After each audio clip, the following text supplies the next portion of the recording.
can impair the.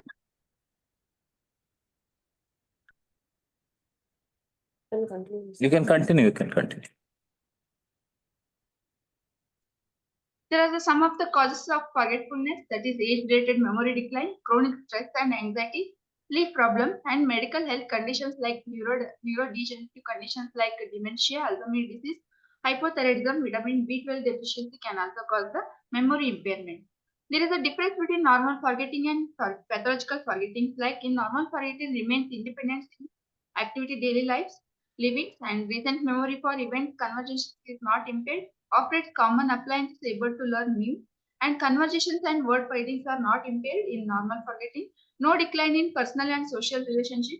In case of pathological forgetting, they are dependent on others for activity daily living. And here there is an impairment of recent memory for events and conversations not impaired, and can't operate common appliances and unable to learn new, and difficulty in conversation and word finding. They have a lack of interest in social activities, and they have pauses in speech and word substitution. Then when to seek medical help? Memory problems that affect daily lifestyle like managing finances and impairment in the personal hygiene. This condition we can seek medical help, and worsening over time, and problems with planning and decision making. Persons who have problems with planning and they can't able to take decision, and getting lost or confused frequent times. There is a lost in familiar places and get confused. In this condition also we can seek medical help. Medical management, health checkups like regular health checkup to check out the memory level and memory tests, and healthcare providers will do a memory test to enhance the and to know the level of the memories. Daily routine and memory exercises, regular follow-ups are very important in the enhancement of the memory.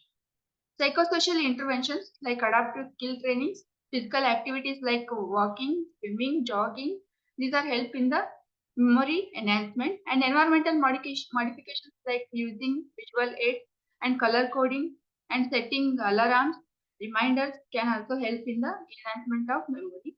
Caregiver support like educating the caregivers and helping them to how to care the forgetfulness person, and reality orientation to orient the person like time, place, and person. And some of the rehabilitation techniques like emotional support, communications help, and assistive technologies like memory aids, reminders, calendars, and some gadgets. These are also helps in the memory enhancement. Physical and social activity programs like some of the physical and social activity programs will help in the memory enhancement. Prognosis like early diagnosis, early identification of the problems diagnosis can improve the outcomes and manage symptoms. And in treatment, giving appropriate treatment like medication, therapies, lifestyle changes helps to manage the symptoms. In support from healthcare professional, family caregivers can impact the quality of life. And lastly, some take-home messages are there like stay active in regularly involving activities that stimulate mind like reading, writing, and puzzle gaming, and stay connected to the society like regularly participating in society activities and social groups, club meetings, and use tools like memory aids and gadgets, reminders can also help in the enhancement of the memory in elderly person. And seek support from the healthcare providers that and support both yourself and your family caregivers also help in the memory enhancement. Thank you.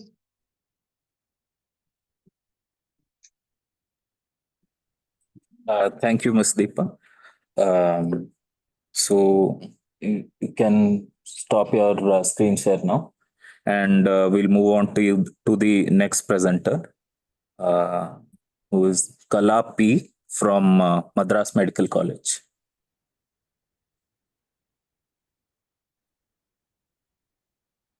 Good morning. Good morning to respected sir and ma'am. I am MSc Nursing, second year student from College of Nursing, Madras Medical College. Your internet seems to be a bit slow. Our voice is clear, but I will share my slides, sir. Yes. Kala. Kala. Screenshot difficult. Together they are together. All from the same. Ask them to specify who is presenting the name. Now I am going to present my Okay. topics Are you regarding You can share your caregiver screen, stress. please. You can share your presentation, please. And Please tell your name and group. please tell your name. I said,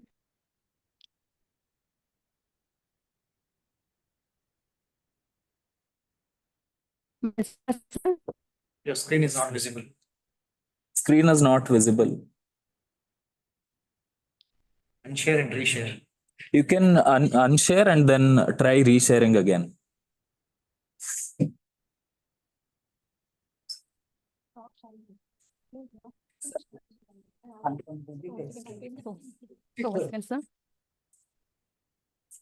I can say. ಅಂದ್ರೆ ಇವ್ರ ತಲೆ ಎಲ್ಲ ಅಡ್ಡ side ಅಲ್ಲ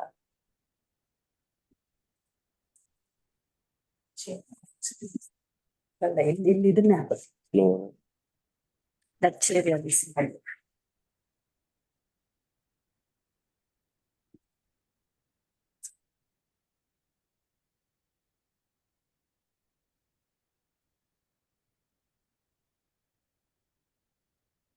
So we can start if you are ready. okay, sir. Okay, sir. Thank you, sir. So now I am going to present my Ali, topics regarding ಕಲಾ yes, regarding caregiver stress.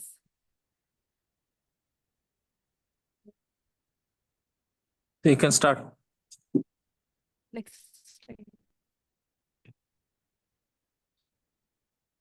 So in the recent years, there has been a growing interest in the family caregiving of older adults. With the technological advancement and vast improvement in healthcare services, the world population of older adults aged 60 years and above is expected to reach 2 billion by 2050. These rising figures implies an increased burden and unmet need of the informal caregivers of older adults. Informal caregivers, who are largely family members, usually assist with the basic and instrumental activities of the daily living for older adults, with common medical condition associated with aging, such as dementia and cancers. The burden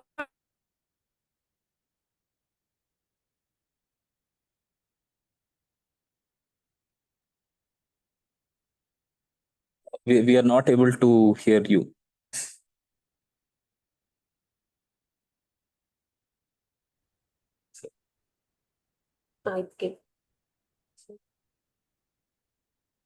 So Oh. now we see the sources of the stress for the caregivers. Extend ಅಷ್ಟೇ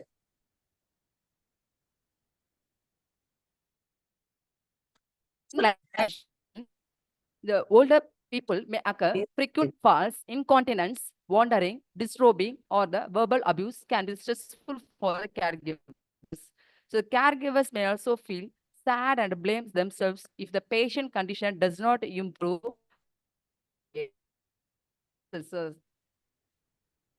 If the caregiver unemployment may cause financial burden and the personal illness and also the stress for the caregivers, lack of support. If the caregiver, the lack of relationship with the relatives or the impairment of the relationship within the family and may not be willing to help with the caregiving.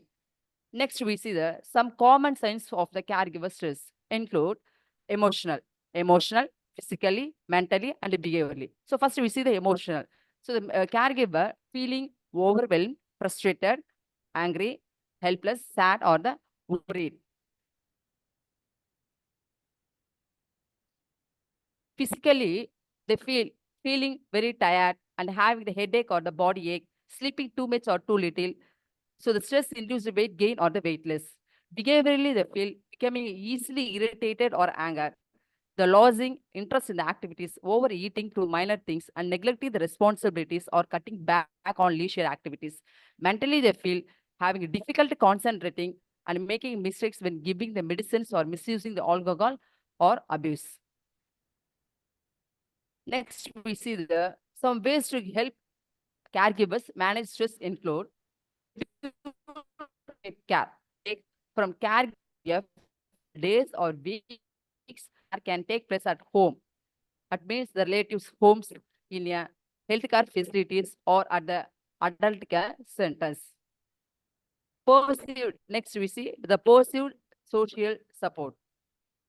The healthcare professional can promote the idea that caregivers can benefit from the social support from the family, friends, and others. That means relatives. From the home environment improvement, the barrier-free home environment can reduce the stress and improve the quality of the life for the caregivers. And how to prevent the caregiver stress. So the effective coping strategies and help to reduce the caregiver stress. So the caregiver and follow the relaxation technique. That means writing or the reading practice, recreational activities, or doing the guardian maintenance. Some of the relaxation technique and help to prevent the stress. Next, sleep exercise that will help to overcome the caregiver stress and improve the quality of life as well as the older adult. Thank you. Thank you, ma'am and sir. 1 more minute was there. Thank you for your presentation, Ms. Kala. So we'll move on to the next presenter, who is Deepika MR, again from Madras Medical College. So you can share your presentation. Good morning, sir. Deepika. One second, sir. I will share. Sure.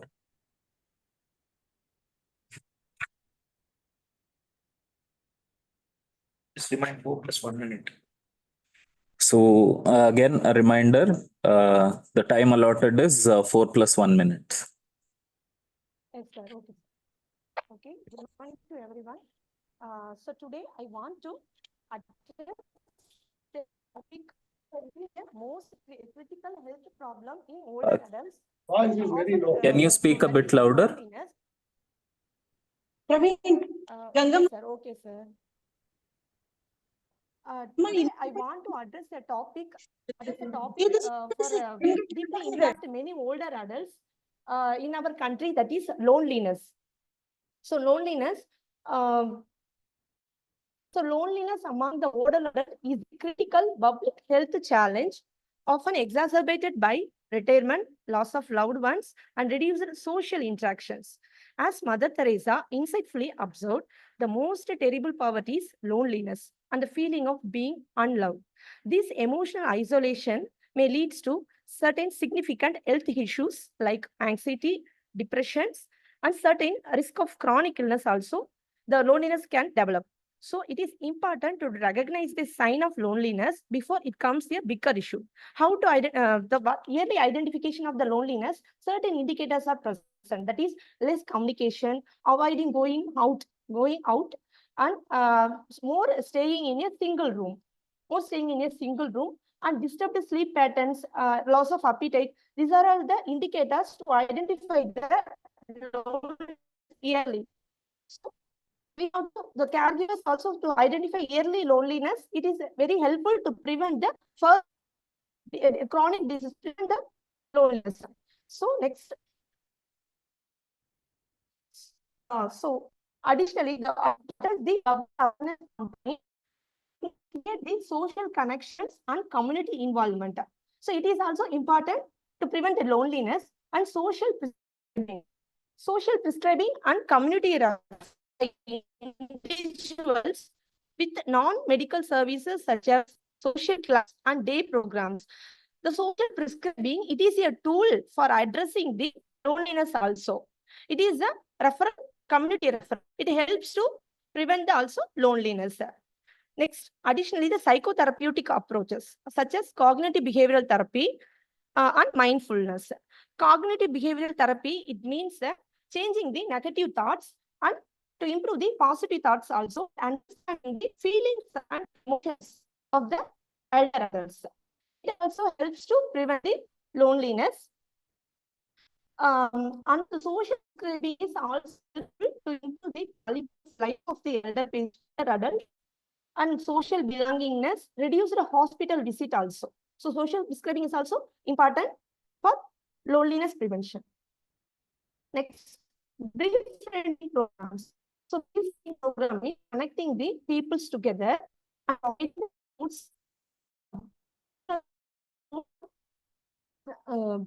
building the connection, regular visits and calls, video calls, conference. These are all comes under the befriending programs. And social skill training. Social skills training is also a learning and practicing the new skills and new behavior. So it also can help the older adults build and maintain the also relationship. So resources like Elder Line number 14567, that is the free number. Mainly operational time is 8 a.m. to 8 p.m. It provides the free information regarding emotional sense. It gives emotional guidance, emotional support. And this health also helps to prevent the loneliness. Also, it helps to share the feeling also.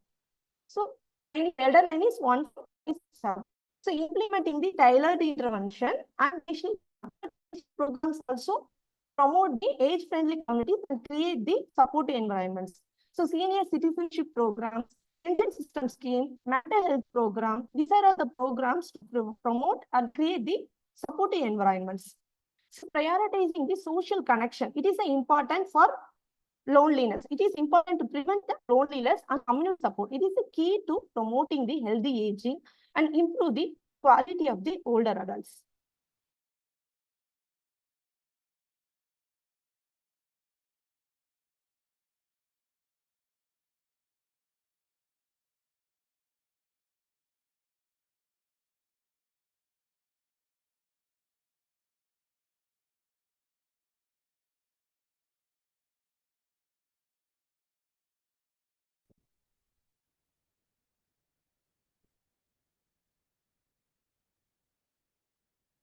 Oh. Ways to overcome the loneliness. So certain ways, remain socially connected, get regular checkups, focus on your self-care activities. So needs family members, friends, regular checkups. It also, so loneliness is a silent killer. For silent killer, it leads to serious disorders. So focus self-care activities and more activities, that is recreational activities, dancing, singing, gardening, pets therapy, coaching activities, exercises, sleep pattern, regular balanced diet, travels, day trips, and monitoring and coaching, spiritual and religious activities, learning and new skills, cooking activities. These are all the activities that helps to overcome the loneliness. So last but not least, every smile makes a day better. So hold on your smile and cherish the sweet memory. Thank you.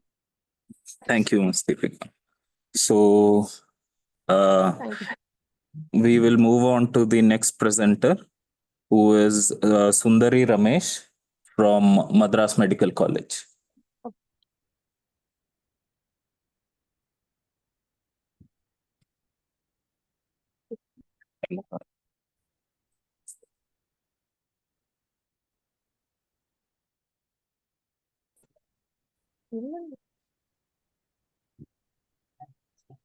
Hello.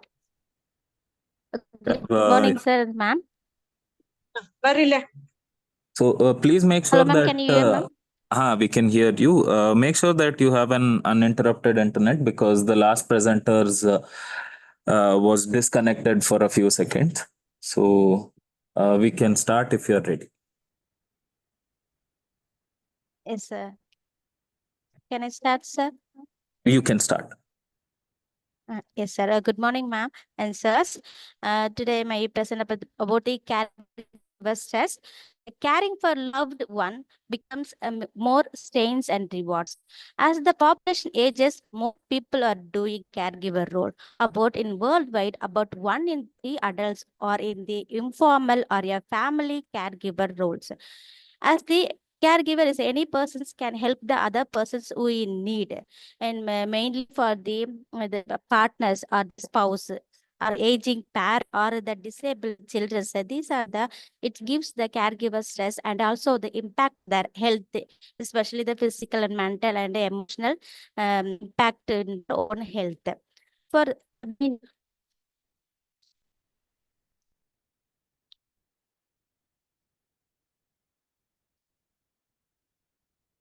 okay. meaning. It's otherwise called as caregiver stress or caregiver burnout or caregiver syndrome. It means the feeling of deep and deepest physical, mental exhaustion and emotional withdrawal experience with the person who care for sick or traumatic people, and including as the aging parents and critically children's. Okay, extended of time. Okay, so caregiver it's cause for the making caregivers stress more and more. And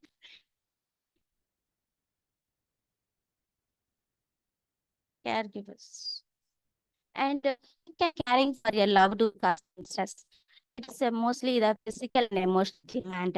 It means it mainly the physical demands for lifting the patients or the aging persons and assisting with mobilities to toileting and bathing for this assisting mobilities and managing the medical needs. Emotional strains, the watching a loved one decline can be significant for that cause the emotional demand and lack of support. There is especially in the primary caregivers. It's a single children, single sons and single daughters, and lack of friends supports also cause for stress. And the time constrainings is mainly deal with the balancing caregiving other responsibilities like their work to earn the monies and family and personal time. It creates the sense of being overwhelmed. For this time constraint is cause for stress.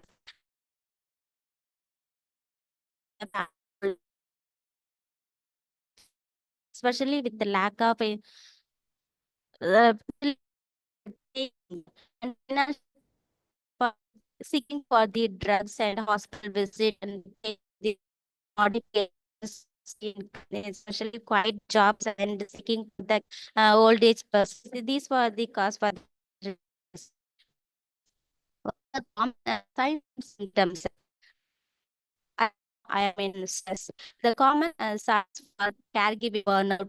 It's easily frustrated and easily it may be divided into physical, emotional, and also the physical means easily frustrated, overweighted, and the loss of interest in this. Also big problems, increasing the diabetes and hypertension, and they extremely tired. This is the physical symptom, and emotional is lack of scope, lack of interest in their work, and actually depressions and fear about the loss of loved one. These are the common symptoms are seen in this who have stress. And the strategy for managing the stress, it's seeking supports. It's mainly deal with the physical and the emotional support in the strain. And to reduce the physical strain, the various tools are available in the society, such as the wheelers, walkers, and movable and sophisticated methods are available. So using that to reduce physical strain and the emotional support. Keep the support groups and family members and stay set boundaries. It means this the decision making the person, the home care or setting a home care.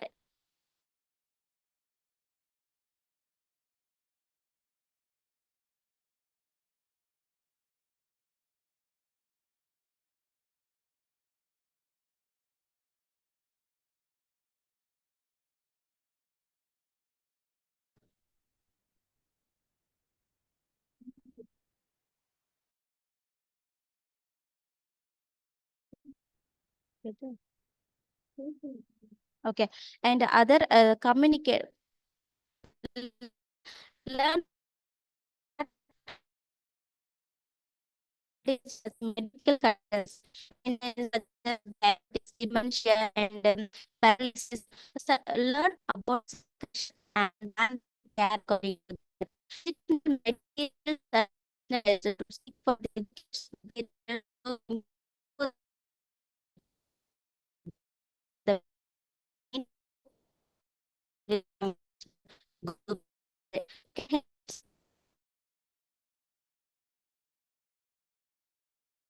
and distribute the responsibility more event. And the strength of the Miss- caregivers is mainly in the compassion. Is taking action according to the needs of of the individual, and Your- optimism is a positive outcome. Your time is up, Every Ms. Sundari.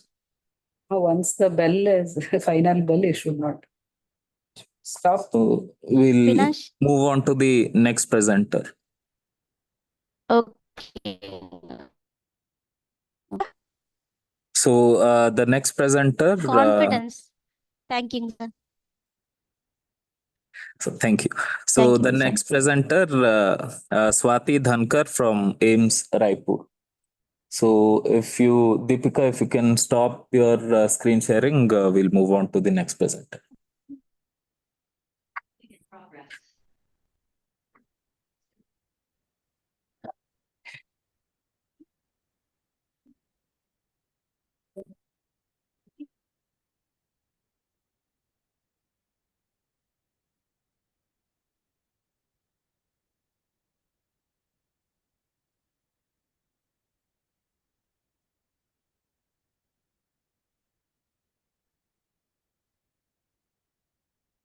Good morning to all.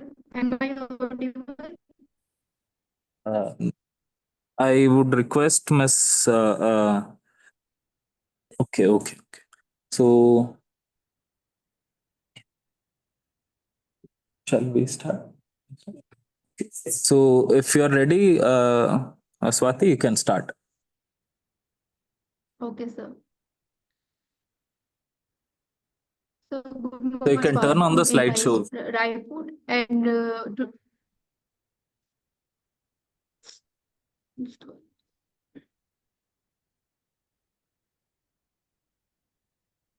so today my topic is oral health.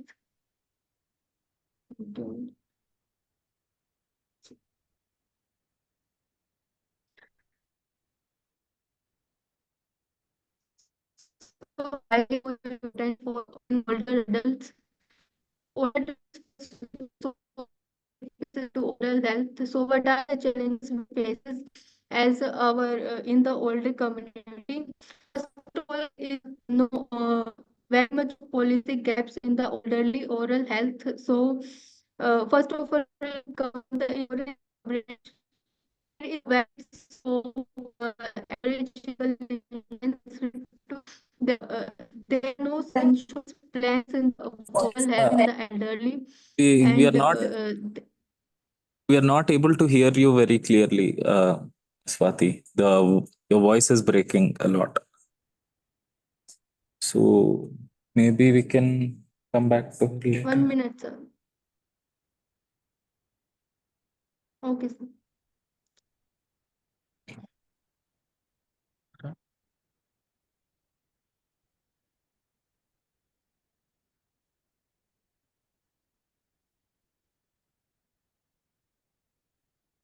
So एक minute we can start if कौन सा वाला desktop please everyone make sure that your internet connections are stable before starting the presentations. It helps you. We can move on to the next things. We'll move on to the next presenter. We'll come back to you, Swati. So the next presenter is Rita Fatima from Mount Carmel College. So Swati, you can stop your screen sharing now and we'll come back to you later. And Rita can start or share her slides.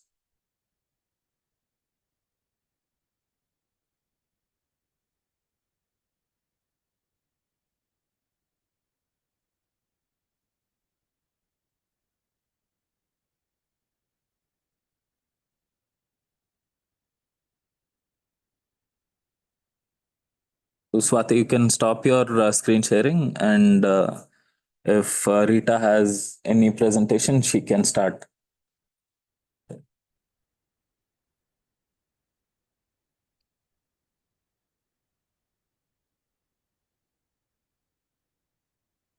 Sir, is it visible, sir? Yeah, it is visible. It is visible. So you can start if you're ready. Good morning, all.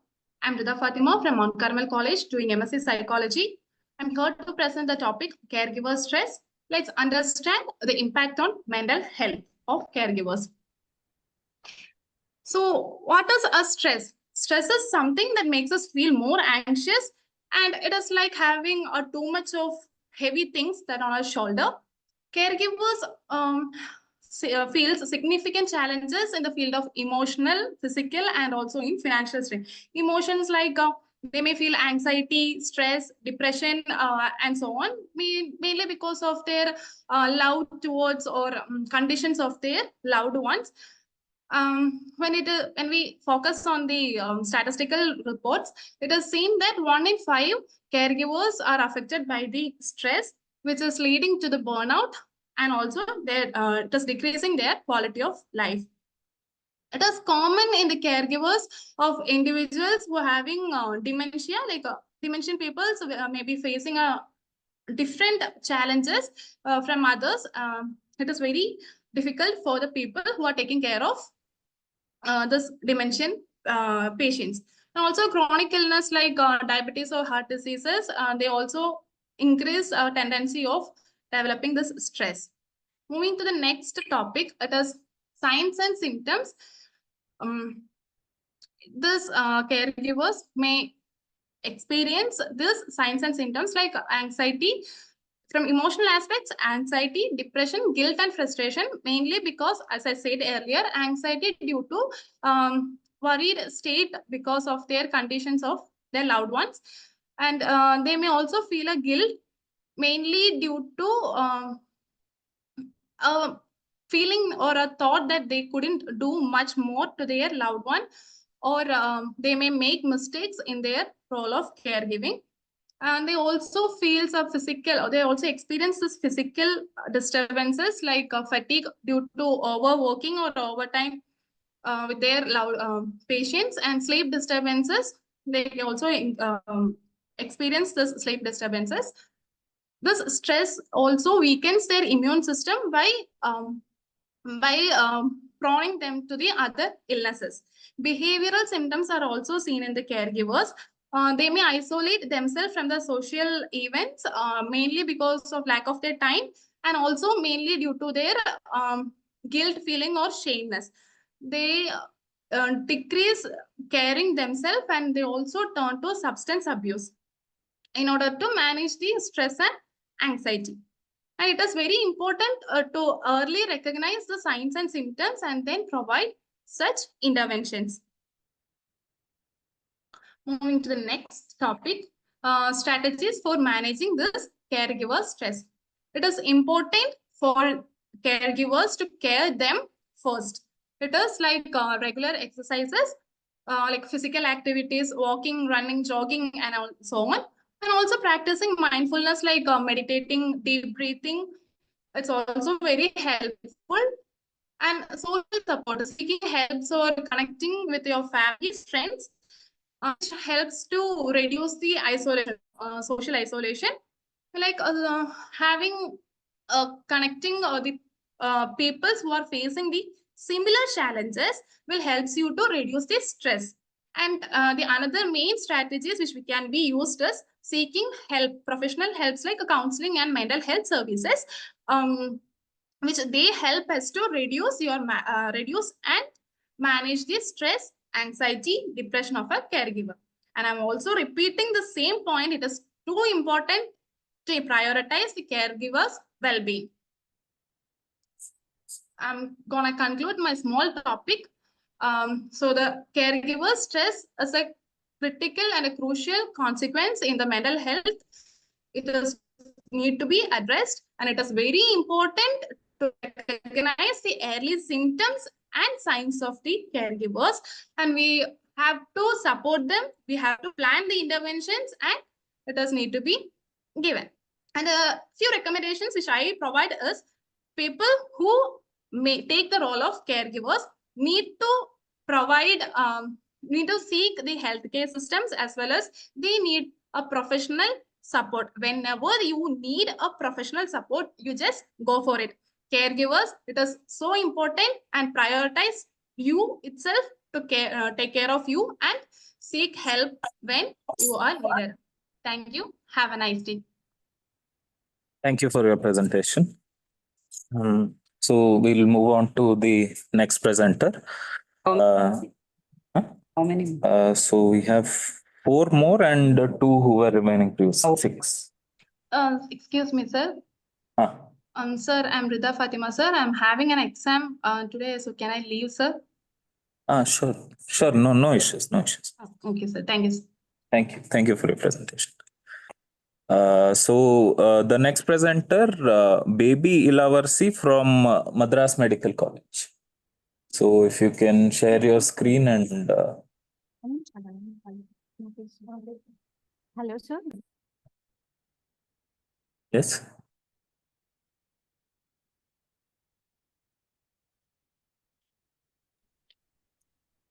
So can you Hello. turn on the video as well?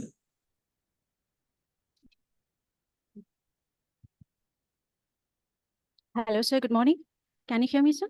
Yeah, we can hear you. Yeah. Oh, you can start if you're ready. Yeah. Good morning, sir.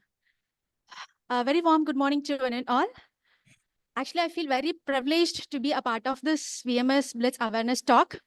Myself, Baby Ilavarsi, doing my MSc Nursing second year in Madras Medical College, Chennai. And I'm here to present you an awareness talk on cognitive stimulation. So, brain health. What do you mean by brain health? Our brain need to be very healthy to do our daily activities very effectively. And our brain health has nearly 5 aspects. So this aspects, if one of the aspect is affected, our brain health will be affected and that affects our day-to-day activities. So the first aspect is cognitive health. So the cognitive health, it refers to the ability to think, to learn, and to remember, and to communicate the things very effectively. And the second aspect is emotional health, which is the ability to recognize, understand, and manage one's own emotion and to be in a positive state. And third one is a tactile health, which is specific to touch and the physical comfort, which helps in the pain management and which includes the perception of temperature, pressure, and vibration, which is very essential for our overall well-being. And the fourth aspect of the brain health is the sensory health that includes hearing, smell, vision, taste, and touch, which is essential for integrating with the environment and communicating our sensation.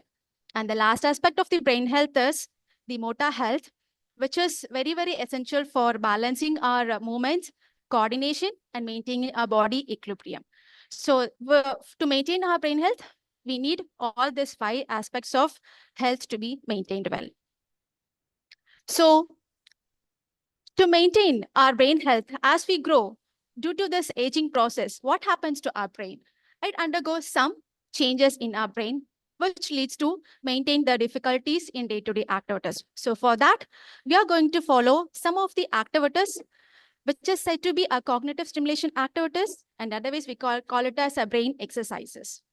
So nearly there are 22 exercises that we cannot remember. So I've given a clue for that. So to keep our brain healthy, just we need to follow our heart. So that will be the clue for this cognitive stimulation. Just to keep our brain healthy, we need to follow the heart.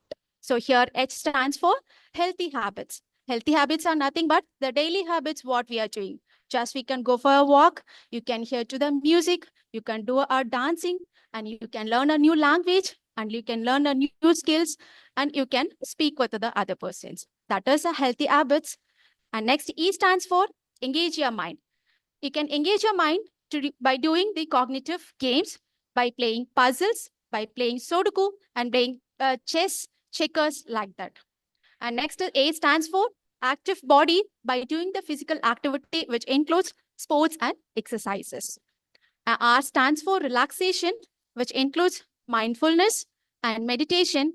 We can call it as Tai Chi practices. And one more thing, sleeping is said to be one of the best relaxation stimulate activity. And the last one is togetherness. That is a social engagement. You can spend lots of time with your friends, your family, your colleagues, and your societies. So just to keep your brain healthy, follow the brain exercises. That is, follow the heart. So that's about the cognitive stimulation activities. Next, we move on to the benefits. Why I need to maintain the cognitive stimulation activities? Why I need to follow? Yes, here is the benefits. It helps in maintaining your brain function and connectivity.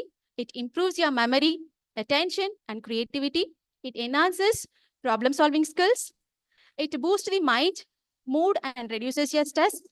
It delays the cognitive decline, and thus it helps in protecting the brain from your age-related degenerations. So here is a take-home message. Imagine a plant, how it become a tree. It needs a strong soil, strong root, water, sunlight, and the air to become a tree. Likewise, the human mind needs love, care, affection, and these cognitive stimulation activities to keep our brain healthy. Usually we have a say ha ha ha to be a happier person. So here in cognitive stimulation, we have to say he to become our brain healthy. So he stands for enrich your brain, empower your aging by engaging in your cognitive stimulation for healthier and happier you. So thank you one and all for this wonderful opportunity. Thank you. Thank you for that presentation, Jamie. So you can stop your screen sharing now, and we'll move on to the next presenter, Usha Casey from NIMHANS Dharwad.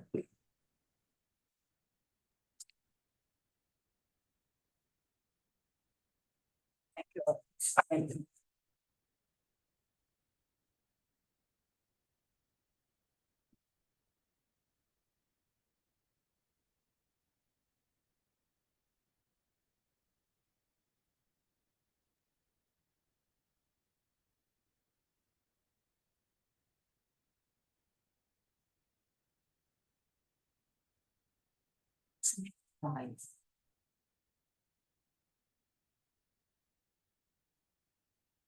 You can stop sharing your screen, Miss Baby.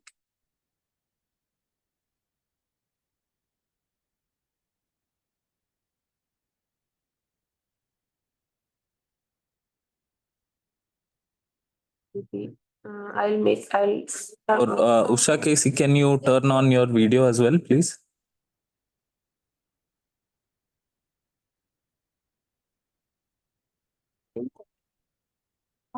Am I visible, sir?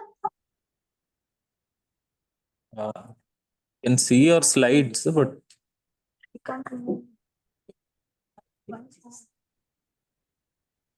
Yes, sir. I have made it on video.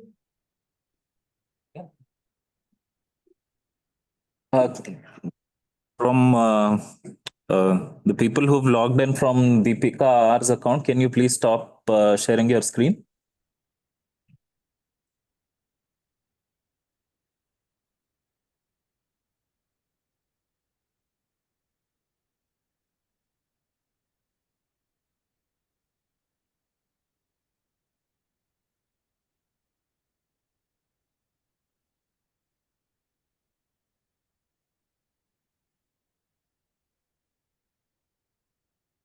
Again, reiterating from people who've logged in from. I will remove the co-host, then I think they will.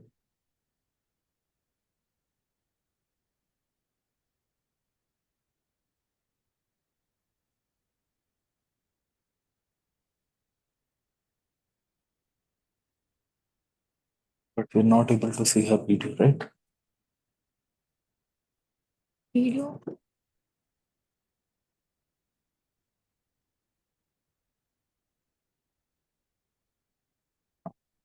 So you can start your presentation, Ms. Usha, if you're ready.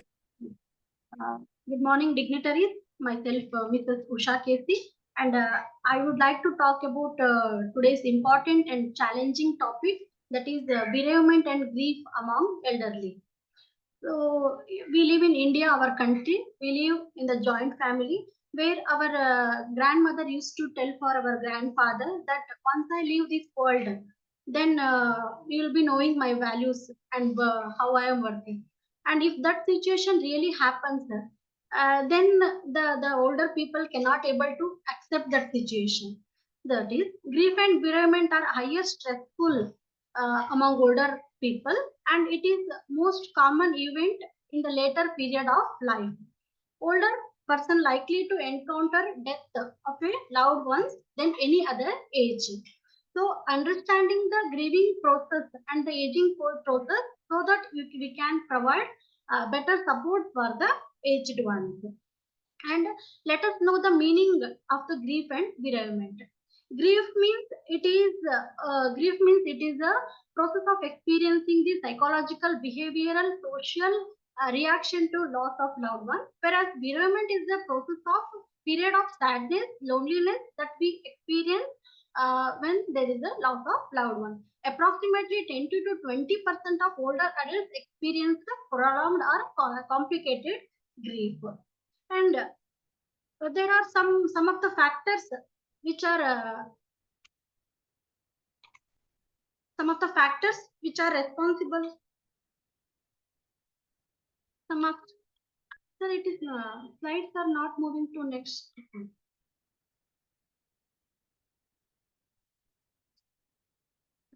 Some of the factors which are responsible for the profound grief. That is one key factor is frequency and nature of loss. As the people get old, that is they often lose their friends, family members, and their own health and their spouse, and that will be overwhelming, and that will be a complex in order to handle the grief situation. And another important factors which are responsible for the grief and bereavement are, that is the financial difficulties, communication and cognitive difficulties, increased dependency, and retirement and role changes, and reduced social support. And reduced social support is one of the important impact. It gives an impact on the grief and bereavement. That is especially the older adults. How means the older people live in the social environment. When their social support system reduces, they feel shrunken, and that will intensify the feelings of isolation and loneliness during the bereavement. The support system was once stronger, that now they feel fragile, and it is also crucial during that time. And the manifestation of grief and bereavement, individuals show in a different ways.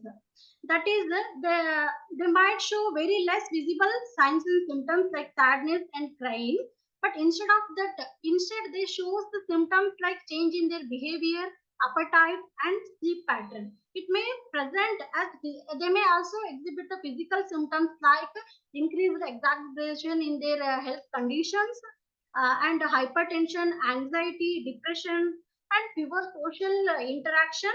And that may, and other than that, emotional distress are also common manifestation of grief and bereavement among the elderly. Kubler and Ross identify a model that shows the 5 stages of grief. That is, the first stage is denial, anger, bargaining, depression, and acceptance. Those describes the grieving process. And how to support the elderly individual who are grieving? That is, be present. Be present means that is be with the elderly people. That will helpful to them to connect people with friends and family. That will helpful for to ventilate the feelings, and that will give a feeling of comfort to them. And encourage social interaction, that helps the people to connect with friends and families. And seek support, it helps them to manage their health appointments and maintain a sense of routine that helps to lead a life normally. And stability, encourage to regulate activity, and encourage them to express their feelings, and ask them to follow regular routine, and ask them to attend regular health checkups, and honor the disease. Honor the disease means performing the rituals which are needed. That is, it will give a something good for the honoring the rituals. And programs. Your time is up, Ms. Usha. Time is up. So thank you for your presentation. We'll move on to the next presenter, who is Surya G from Madras Medical College. Hello, sir. Good morning, sir. So you can turn on your video. Sure, sir.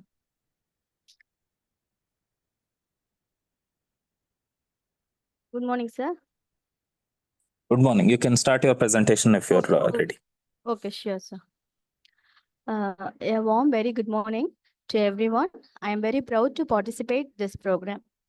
I am going to speak healthy aging.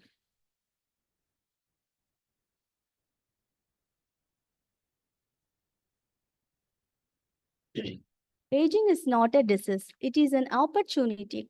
So, healthy aging is the process of developing and maintaining the functional ability that enables well being in older age. So, nurturing healthy aging involves embracing the holistic approach that encompasses physical, mental, and social well being.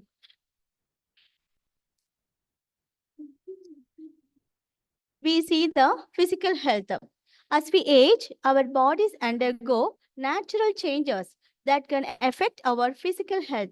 So, making conscious choices, we promote our healthy life. So, stay active, balance diet, and eat enough water, and sleep enough time, and reduce our stress by practicing yoga and mindfulness meditation and preventive measures of routine health checkups. So, by doing, we can stay mobile and independent and feel more energy and live healthier. Next, we see the mental health. As we age, our mental health is very important for our physical health. So, improve our mind and spirits in positive ways, such as doing hobbies and challenge your mind by reading newspapers and doing buses. And the self care is very, very important, and connect with your loved ones or the friends and the family pupils. So, by doing, we can reduce our stress and age with joy. Next, we see the social health. It is very important. Healthy aging is a social. It is let's connected with the family members and friends and doing volunteer work and more and join with the community participation. As we follow, we feel the loneliness and more supported. Take a home message, move our body and improve our mind and connect with the people.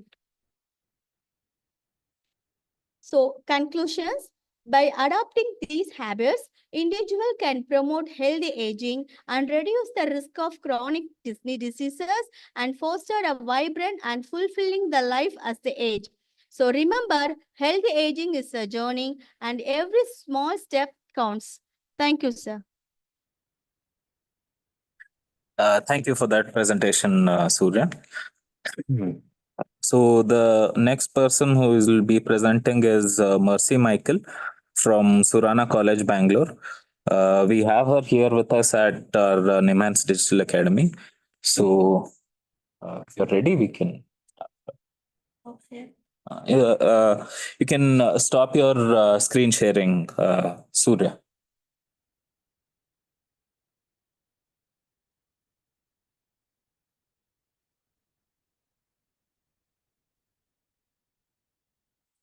You are visible in the audible. Yeah, audible. Okay, pause. Yeah, sure. Thank you.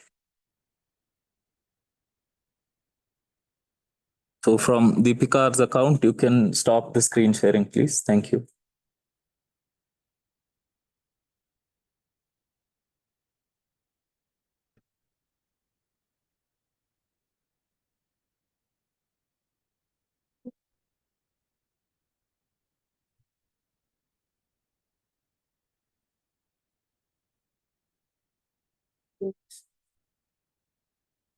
Start. We can start if you're ready. So, good morning. Myself, Mercy Michael, and I'm first year MSc Psychology student coming from Surana College. So, I'm here to talk about a topic that can come across our life, this bereavement and grief in context of healthy aging. So, as we age, we are likely to face the loss of our loved ones, and understanding how to cope up with these emotions is truly for our maintaining our well-being. So most of us think that it is easy to cope up with these emotions because as we have experienced a lot in our life, but it may not be easy as we think. And also, grief, it is an emotional response which we have, which occur to this loss of our loved ones. And people often think that grief is letting go. And I truly believe that grief is not letting go, but it's a learning of remembering and finding a way to remain how you are. What you're feeling is not right or wrong, but it's valid. We have to maintain our physical as well as our mental health, because increased grief can crush ourselves. So, I would like to read out a research poetry, Wild Animal, which was very touching. Sometimes I can't cope. I just go into pieces and I howl like a wild animal. Other times I just keep busy and do what I can for my son's sake, because he wouldn't have wanted me to be like this. This scenario must be familiar with most of us, because we can see the scenario among ourselves, because most of the dearest older ones will be not able to cope up with their emotion, or they'll be feeling so hard and they'll be shattered. And just how this poetry says, they'll be howling like a wild animal. But as it says, we wouldn't want them to be like that. So, how can you foster your well being? Is by using some coping strategies, such as allow yourself to grieve. See, what you're experiencing is valid, and you have to feel that emotion in yourself and stay connected with the existing relationship, especially with the kids, because it can bring out your inner child. And maintaining a physical health with exercises, meditations, and relaxations, and seeking professional help in both physical and mental ways. So, I would like to conclude my talk with a beautiful story of a son and a father. They both were sitting in a balcony and they were having a cup of tea. And a bird came and sat there. And the father asked him, "Son, what is that?" And the son says, "Father, it's a bird." But the father could not hear or see it properly. And he asked him again, "What is it?" And the son says, "It is a bird." And it repeats for 4 times. And the son suddenly shouts at him, "It's a bird. What is your problem?" And the father goes back to his room and takes a diary and gives it to his son. And when he opened it, it was a story which was wrote 25 years ago. And it ended that it was written like this: "Today my son asked me, 'Father, what is that?' And I said, 'It is a bird.' He asked me again and again. And for the 16th time, when he asked me, 'What is it?' I gave him a kiss in his cheeks and said, 'Son, it is a bird.'" So I would like to tell to the younger adults that, see, now they need us. It's not about the facilities or it's not about our money. They need us. They need our support. They need our presence. So I would like to tell to the younger adults that please be with them, be with their emotions, be with their physical challenges as well. And to the dearest older ones, I'm telling you, you're not alone. What you're going through is valid. And thank you for hearing me out. So thank you for that presentation, Marcy. So we'll go back to Priyanka Chandra, since we couldn't, because of technical issues, we couldn't start your presentation. So if Priyanka, you're ready, we can go ahead. So you can share your Yes, slide. sir. Yes, sir.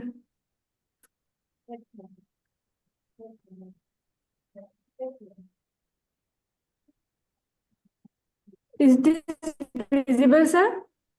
Yeah, it is visible. You can start your slideshow. Sir. So you can Good start if morning. you're ready. Myself, yes, sir. I'm ready, sir. Good morning, sir. Myself, Priyanka Chandra, from MSc Raipur, MSc Nursing first year student. So today I will deal with the topic loneliness, awareness on loneliness. So before going to this topic, I will say a very beautiful quote that loneliness is a very terrible poverty, which was stated by Mother Teresa. So loneliness is the state of distress or discomfort that results when one perceives a gap between one's desire uh, for social connection and actual experiences of it. So loneliness arises when someone perceives that their social needs are not being met. Loneliness and alone are not the same one. They are completely different. One can suffer from loneliness even though they are surrounded by thousand number of people, even though they are with their loved ones, with their a long-lasting relationship, even though they can suffer from loneliness. So loneliness and alone are not the same. Loneliness is the monster which can make your life short. Yes, loneliness can make your life short. Loneliness can increase the risk of early mortality by 26%. One study found that people who were more lonely were about 40% more likely to die over the next 4 years. So next is factors affecting loneliness. So what are the factors which can cause loneliness? Lack of social connection.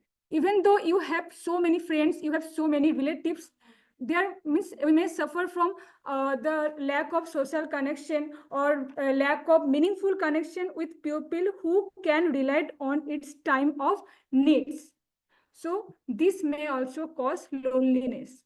Feeling unloved or unwanted, a very important factor which may cause loneliness. Relationship breakdown. For nowadays generation, this is a very common factor which may cause loneliness. After divorce, after breaking the relationship with parents or with family members, or with just because nowadays sons are sending their parents to the old age homes. So this also can cause loneliness, which may affect your mental health. And next is death and bereavement. Death means after the death of your loved one, your wife, your son, anyone can suffer from loneliness. And this is also very common factor of loneliness. Moving from one city to another city, just because of cultural differences and language differences, due to going away from the family members and loved one, you can suffer from loneliness. And retirement, this is also a very common factor. Many old age people suffers from this factor, and this also causes loneliness. Next is effects of loneliness on health. Research has shown that loneliness may increase the risk of many physical and mental health conditions. Mental health. So the National Institute of Health reports loneliness can lead to various psychiatric disorders. So loneliness may increase the risk of depression, anxiety, cognitive impairment, Alzheimer's disease, and this also can lead to suicide. And next is physical health. Loneliness may increase the risk of heart disease. A 2016 report in the journal Heart found that being lonely was associated with a 29% increased the risk of heart disease, and with 32% increase the risk of stroke. weakened immune system.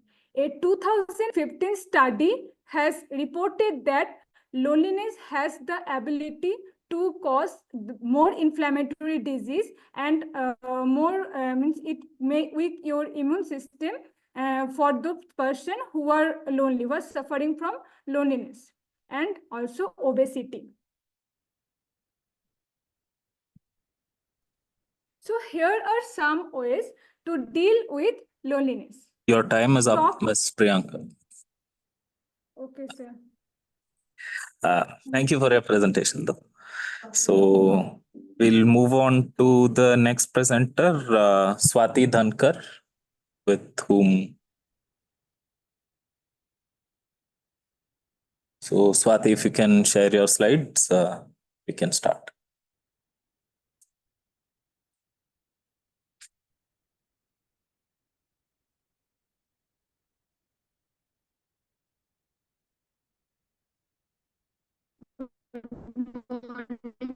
Good afternoon to am I audible? Yes, you're audible.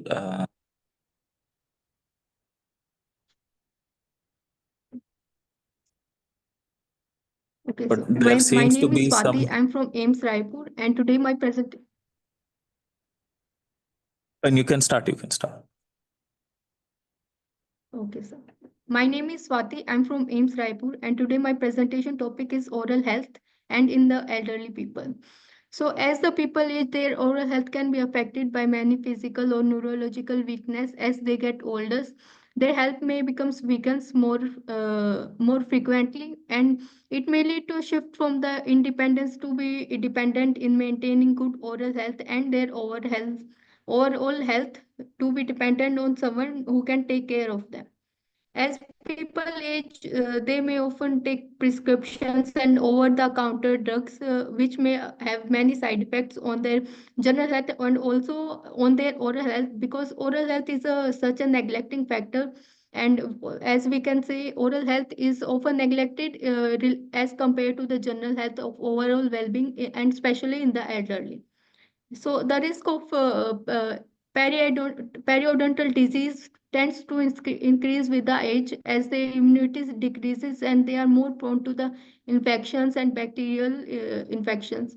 Reduced income is also a factor as they retired up to age of 60 or 65, and they don't have a much higher source of income and they can be financially unstable.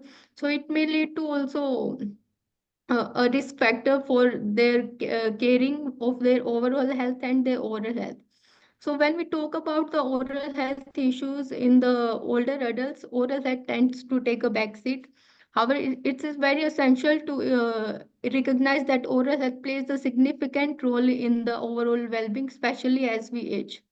So move on to the next. What are the determinants of oral health of older people, or we can say what are the factors that are affecting the oral health of older people? So first of all, first one is the economic and environmental conditions. So as I earlier said, that income is such a plays a major role in maintaining the health of the older people, and so they have retired and they don't have much source of income, and their living conditions and their lifestyle is also a factor, and they don't have much access to the older people on the oral health, as oral health is not associated in the general health. Such for general health we have many hospitals and sub centers in the rural and urban community, but for oral health there is no such centers for which can be accessible to the older people. So then the next is the health and social policy. There is very such in the medical insurance there is no coverage for the oral health. So it can lead to a specific factor that are affecting the oral health of the older people. And exposure to fluoride is such an important factor, as they may expose more generally and they have low immunity, so they are more frequent to the infections. And older people are dependent on their families and peer groups, and so they don't have much access to transport and to go to the rural community to so that they can check their oral cavity and oral health, so they can determine what are the factors that are declining in their oral care. So next is the social and community context. So cultural identity and peer groups are the main. So in which community we are living. So peer groups is a very important factor. And in which community, like residential location, in which hygiene is important, and in which living conditions oral elderly people are living, so it can be led to a significant factor. And cultural factors and norms regarding oral health in such type of communities, there is a typically taboos and stigmas regarding oral health, that you don't have to be brushed regularly, and you don't have to brush on specific days, which are like on Thursdays there is a taboo that you don't have to use soap and toothbrush. So and social support is also very important. So what are the behavior and knowledge fact related to oral health that are affecting? So diet is a main important factor. And as older people don't have much immunity, and they don't have much specific diet they are taking, they are unable to take a regular and very efficiently meals on regular basis. So oral hygiene and alcohol is also a much factor, as during their lifetime they are how they are living, and So, they are your taking time is up, Ms. Swati. So, sorry. So, thank you. Thank you, everyone. So, all presentations have been completed, and aside from a few technical issues, it largely went smoothly. So, I'd like to thank all our participants. So, I'd like to invite our chairpersons for their comments and their remarks. Start. So I'd like to invite our chairpersons, Ms. Swati Bhandari, who is the Associate Director of the Nightingale's Medical Trust, and Mrs. Annapurni, who's a PhD scholar in nursing, for their remarks. And one is center. Give the score to Annapurni and speak. You can say you are here for recruitment. Sorry? You're here for recruitment also. Recruitment. As you can say. Good afternoon. No, not good afternoon yet. No? Yeah, good morning. So just wanted to comment about some of the some of the observations that I had about the presentations today. I think everyone has made an effort to do their best. But there have been some things which I would like to observe generally, which would be a takeaway for all of you all. One is when you're presenting, it was clearly told that you have to present to an audience, and the audience is mainly the public, mostly senior citizens. So most of you, I would say, I think around 90% of you have kind of, addressed it, thinking as if, elderly are somewhere there, and you're not addressing them, you're addressing a classroom, or telling somebody else about them. When you're addressing an elderly population and it's a public program, one important thing is that the message should be direct, and the message should be very simple, and it should be very, very appropriate for the audience. So this is something that was missing in most of the presentations except a couple. And many of you all have made it very content heavy, which could have been avoided. It was already shared in the beginning that, content should be a little more simple. It should be very, very specific to the topic. Some went into too much of detail. Some went to very, very off the topic itself. But what I could see throughout in all the presentation was everyone has put in good efforts. So we definitely appreciate that, because this may be for some of you the first time that you are presenting like this in an open public forum. And definitely it's going to be a good way to make a beginning. And the idea is that you should take these tips and try to improve and make it very simple and make it very direct. And there is no need of using jargons, because that is okay for the classroom and for your for the courses that you are doing. But when you go to the public and you're talking directly to the people in the public, jargon should be totally avoided. So these were some of the observations that I had, and I would like to thank Dr. Vijay for giving me the opportunity to come and be part of this Blitz presentation and a chance to judge. If anyone wants to say anything or share, the participants, if they would like to, I think we can open up for discussion also, if it is if there is a few minutes time till the results are being collated. Annapurni, you want to say something? Might just finish. Okay. If anyone has any comments, anything they want to add, we can have a few minutes for that.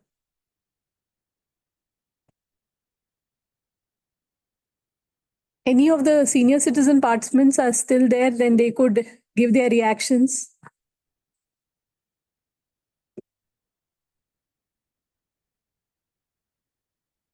Sir is not there. I think it's mainly the participants. Huh?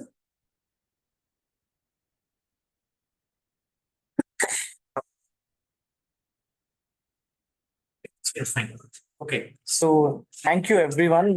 Like already Swati has mentioned, you put in a lot of effort. Definitely it's visible. I think you need to also prepare your technology along with it. Without the technology, see, some of the hard work has gone into just waters. So we also feel very bad for that, but that was a known issue that has happened before with similar kind of competition or similar kind of presentations before. And there are times when the program had to be aborted, and so that has happened. So that's the reason we gave the opportunity for people to come early and sort out their technology and things like that. Sometimes it can happen, sometimes it cannot. So you've done your best. Like Swati mentioned, yes, you're talking to audience which is public, which is again elderly people. So rather than giving a bookish information like risk factors, treatment, or those kind of things, you should go with this can increase if you don't do this. This can happen like this. If you don't sleep well, you end up having this problem. If you don't brush your teeth, this can happen. So you should do this. So you should, message has to be clear and well directed. No ambiguity there.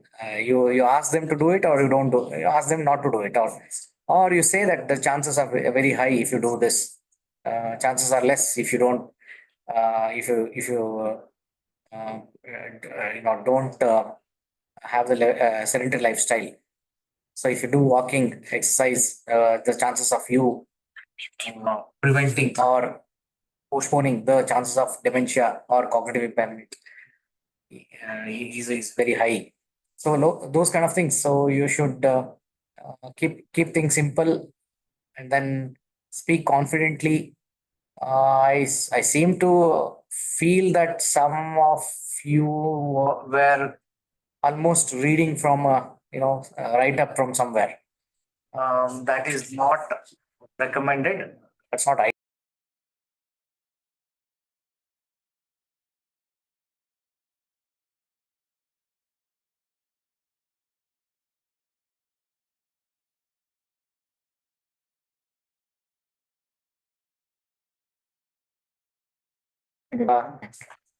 you should have practiced several times. So there are people who are good presenters. They actually practice. Do you know how many times? Up to 20, 25 times. So that many number of times one should practice and come for presentations. Not easy because you're conveying, you're taking away somebody's time. I want somebody to listen to you of your presentation. This is all I would want to say. I think the marks are ready. to announce, I guess, and I request Swati to, yeah. Anything you want to say, Rutraj? So I agree with what has been stated. Everyone has put in good efforts to towards the topic and the subjects which you wanted to put across, and the content was good. But again, when we are talking to the public and we want to share this with a normal non-medical populace, so it needs to be more bite-sized, more try to avoid, we should try to avoid the medical jargon. But otherwise, few of the speakers were had good clarity in their thought process and presentations. And, you have it does show that you have put in hard work, and technical issues are a part and parcel, but yeah, we should try to avoid and safeguard against them as much as possible. So we are collating the results right now, and we should get it done. There is a special announcement to make if everyone is here. All of you who have submitted and shortlisted, rather who've been shortlisted and came here and presented, will have their registration fees for the Geron, the upcoming Geriatric Psychiatry Conference at NIMHANS on 13th and 14th of this month, which is about 2 weeks from now. And your registration fees will be waived off. You just have to fill in a Google link form, and we'll send the list of participants who have been shortlisted. You just have to put the photograph in the payment section and put 0000 in your payment and fill in the Google form. And if anybody out of Bangalore require accommodation, if subject to availability in Kabini guest house, a shared accommodation can also be arranged. Did you all get this information? Please put your hands up, or did you all understand this? Geron, Geriatric Psychiatric Conference. Yeah. So registration fee for all the participants today is waived off. So you don't have to pay for registration fee, but you have to fill in the registration form. A Google link will be shared in the group. In the group, you need to fill in the registration, the form, and in the payment section is 0000. And when it asks for the confirmation of your payment, you put the photograph of your shortlisted snap photo of your shortlisted, and you're in. And if you require accommodation, subject to availability, I'm saying subject to availability. Subject to availability, Kabini guest house shared accommodation may be offered. So you need to apply and show interest. Is that okay? And this is 2 days National Geriatric Conference. So good participation certificate will also carry you points. There is also a nursing accreditation for this. How many 20 points? 20. Okay.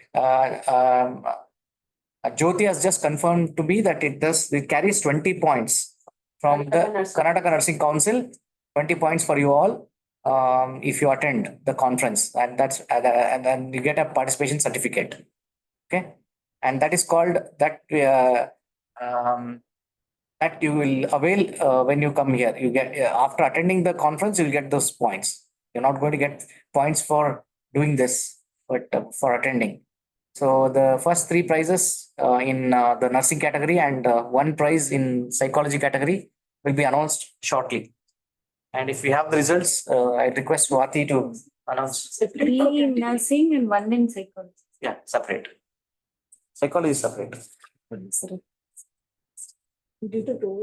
That's okay. That takes a minute now. Not less than a minute. The highest in psychology will be the first. Will be the winner.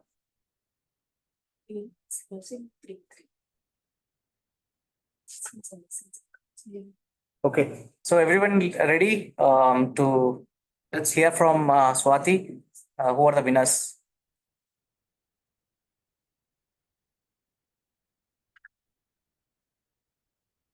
The whole idea of this exercise is to, create some awareness that the professionals like you and I must also learn to communicate with general public, because preventive strategies is the major thing in elderly.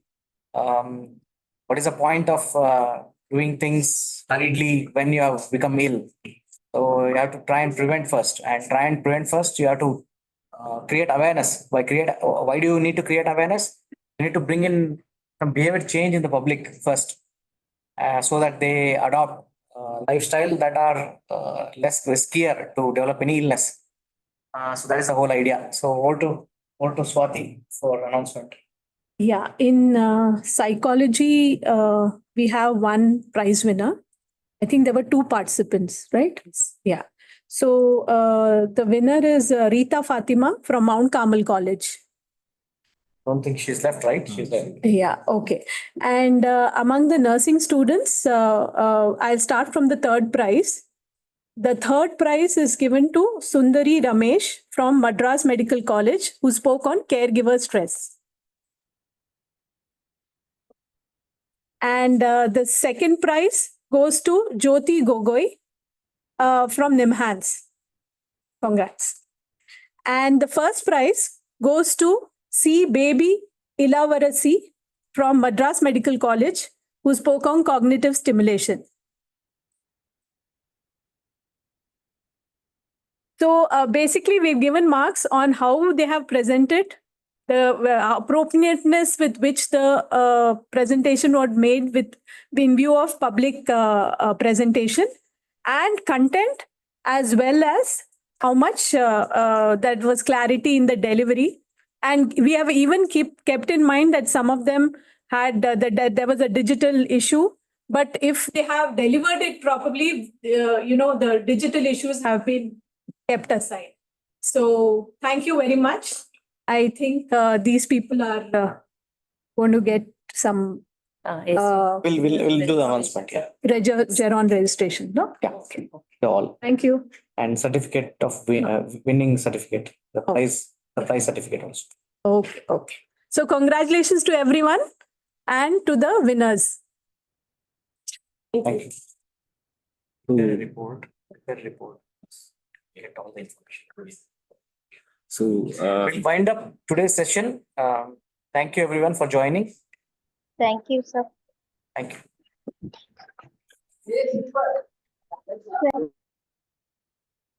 Okay.